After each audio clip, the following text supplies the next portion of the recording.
There's no denying how much of a hit Splatoon was on the Wii U. It was a new take on the shooter genre with an undeniable Nintendo vibe, but it also successfully tapped into 90s nostalgia while maintaining a unique identity. And honestly, it was just plain addictive with its constant updates to the multiplayer and a surprisingly fun single-player campaign.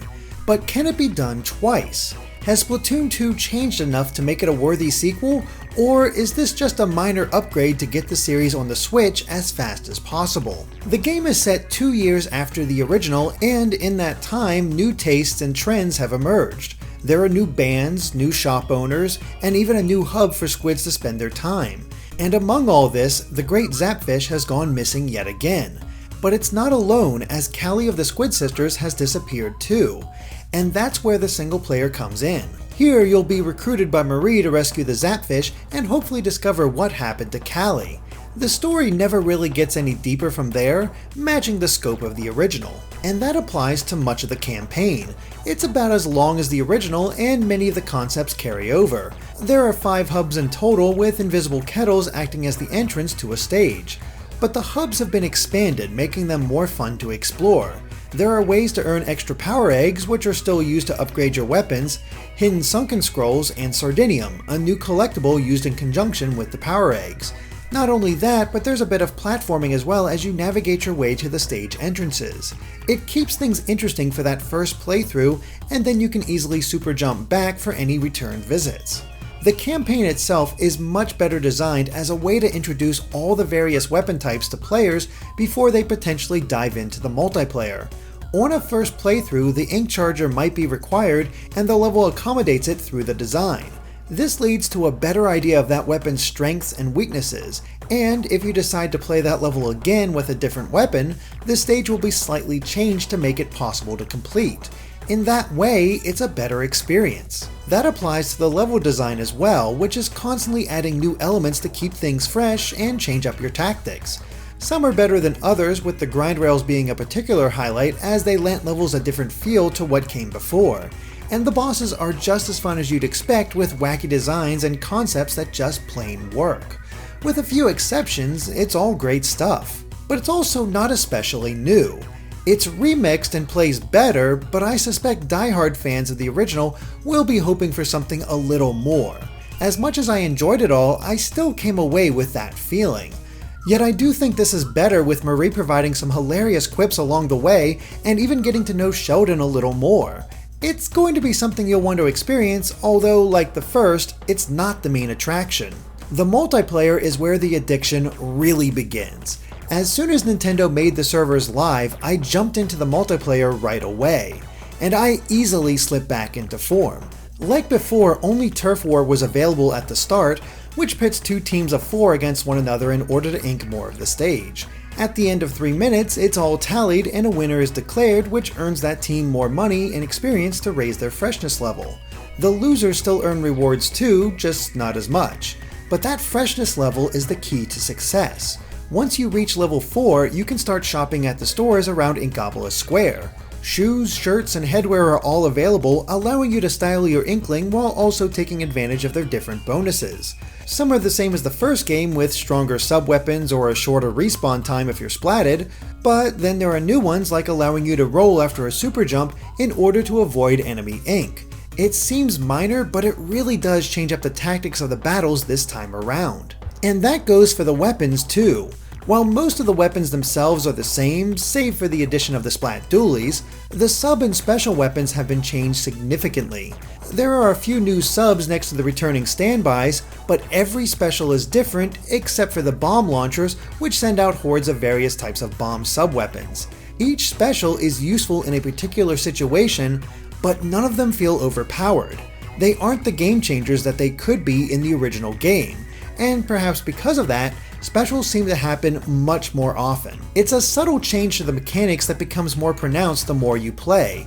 There's not really much of a difference when everyone is using the same kit, but once new tactics are introduced, it does change the feel of it all. But that doesn't necessarily make the old kits worthless. Gaining levels simply allows for more choices when it comes to the available tactics in terms of the weapon kits. What you may use for Turf War isn't necessarily the best idea for the ranked battles. And the ranked battles have seen a few minor changes as well. Splat Zones now has an indicator showing how much of the zone each team is inked, while Tower Control has new checkpoints where the tower temporarily stops, leaving a potential counterattack open for the opposing side. However, once the checkpoint is passed, it never returns, making it easier to come back if they lose progress. The Rainmaker weapon was changed as well, though I didn't get the opportunity to try that mode. Still, ranked battles are about what you'd expect. There are some other, smaller changes to the design of the multiplayer though. Each mode and rank battle have separate ranks, and Krusty Sean sells meals that can increase how much money or experience you earn in battle. Tickets for this can be found in the single player, or a fee can be paid in order to rake in the benefits. And once you have this meal, it stays around until the battle quota is fulfilled. Even if it takes a few days, every multiplayer match will get this temporary boost until it's used up. Finally, the maps change much more frequently, every 2 hours instead of 4. With 8 maps in total, at least currently, it's not hard to play the one you want. Plus, they're all winners. Only 2 returned from the original Splatoon, and both have been updated for the better. And the new maps are just as fun, but the Humpback Pump Track is a personal favorite of mine. But even beyond that, players aren't dragged back to the main menu every time the maps change from now on. Instead, a notification pops up to let you know things have changed, and you're taken to the lobby. It's incredibly simple to jump back in or even change your equipment to better take on the new maps. And because of the way you can put the Switch in sleep mode, you actually don't see the new hosts, Pearl and Marina, that much. They only appear for special announcements or when coming back to Splatoon 2 from something else entirely. It makes the whole process feel much quicker. The final new addition to Splatoon is Salmon Run. It's only available at certain times, but when it is, up to 4 players can join together in order to fight a new salmonid enemy. I was only able to play with random people, which seems to change up the rules somewhat. Back when I previewed Salmon Run with Nintendo, we played using the local option, where we could all choose our weapons from the ones available and even set the difficulty. With random people, these options are nowhere to be found. Instead, each person is randomly given one of the 4 weapons for that round, which could make it tricky if you're not used to that weapon. But I kinda like that idea because it made me try things I wouldn't otherwise. The rest of Salmon Run plays the same, with the team working together to splat the salmonid and stay alive over the course of 3 rounds. Each round has a quota of golden eggs to collect, which can only be obtained by defeating boss salmonid, of which there are 8 varieties, each with their own tactics and challenges. Every player can only hold 1 golden egg at a time to take back to the collection basket, making teamwork key, especially since if the eggs are left alone for too long, the salmonid can steal them back. And once the quota is met, the players still have to survive the round, which can be incredibly tricky. It doesn't take long for Salmon Run's difficulty to ramp up, as the tide can rise and lower, offering more or less territory to battle in. On one hand, less territory corrals the salmonid and makes them easy to splat. On the other, it leaves less room to escape when the bosses start invading, and that's the true difficulty of Salmon Run. Not only are there tons of normal enemies to fight, but you also have to handle all the bosses and their varying strategies. It's hectic, hard, and a ton of fun. It's the type of challenge that makes me want to try again and again. And the rewards aren't bad either, with money bonuses and even unique equipment that are already maxed out. You're definitely going to want to play this mode, though I discovered something interesting about it. If you don't get matched up with enough players, you'll still be able to play even if you're by yourself. The quotas get changed to reflect this, but the time is your worst enemy. I've never beaten Salmon Run on my own or with only one other person. Once you're splatted, that's it. There's no one there to revive you. 3 is manageable, but 4 is absolutely the ideal. But there's something fun about that kind of challenge as well. Salmon Run is just an excellent addition to Splatoon. And the game just looks great as well. The colors and style really pops, while the ink in single player has extra touches like a glitter-like effect.